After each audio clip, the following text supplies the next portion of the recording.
Good afternoon. It is Sunday afternoon, January 12th, and I would like to welcome you to the beginning of our course in organization theory and development. This is Management 408, and I'm Tom Abbott. I'm your instructor for this course, and it's been a while since I've taught this specific course, but it's not been a while since I've been dealing with the topic of organization theory and organization development. It's something that's been very central to my career, both in management and in academics for about the last 35 years. So it's something that I've taken a great interest in, and I'm really looking forward to sharing a lot of my background and understanding the issues that you've experienced with this topic and where some of the things are going with it, where it's come from, and how it affects us in our daily existence, particularly in the business context. So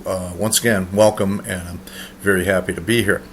Now, let's talk for a little bit about some mechanical things, and then I'm going to go back up into the course itself. As you'll see, it's organized as many of the courses that you've seen in your time here at Post. You're all familiar with the use of Blackboard, I'm sure, and that's where, obviously, as an online course, we'll be doing all of our work.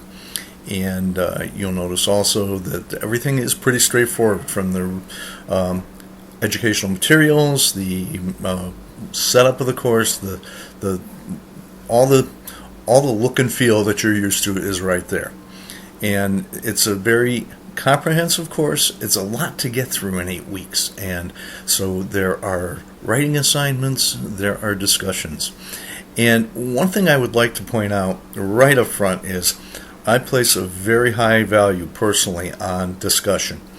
And especially in a 400 level course where you've had a lot of experience with other subjects, and we are going to try to meld some of those together here, not just the specifics of org development, but it's a place to exchange ideas, and it's a place where I think most of the learning does take place.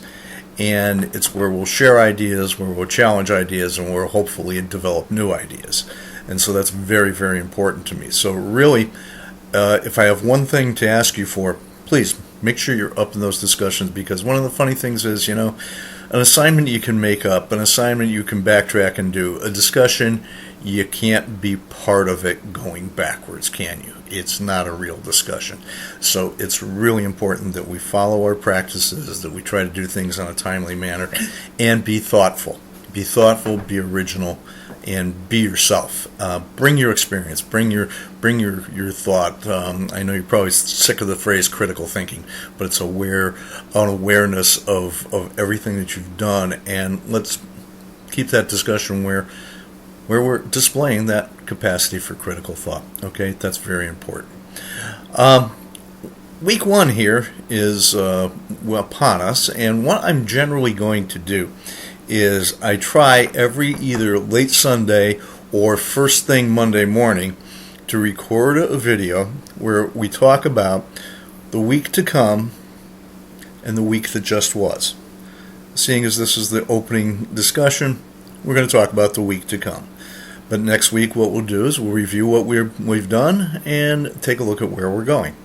So here in week 1, we really kind of take a backward look, almost a historical perspective, and say, well, what is this whole idea of org theory and org development? What's it all about?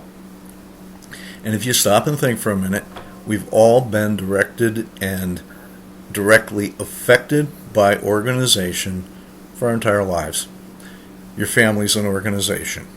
Your school is an organization. Your informal network of friends, whether you're a child or an adult, is an organization. Your church is an organization. Your clubs that you belong to are organizations.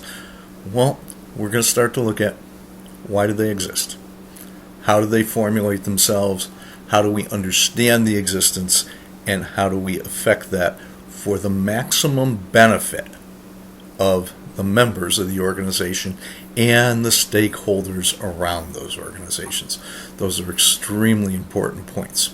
So that is really where we're going this week, and I'd hope that our discussion takes us there.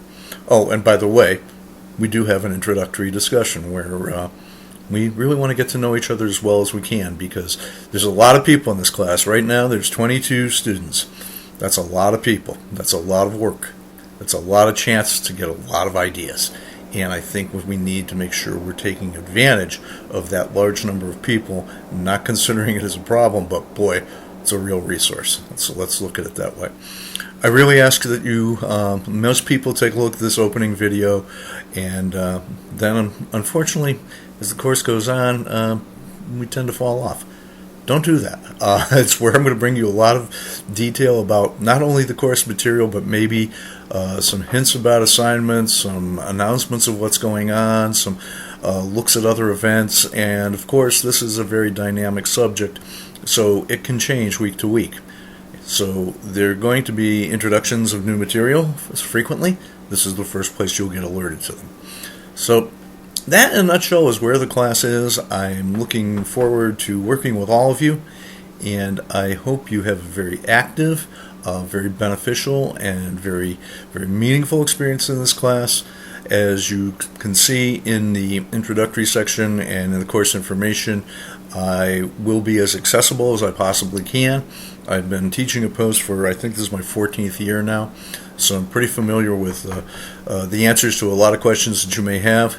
And once again, welcome, and looking forward to where we go. Thank you.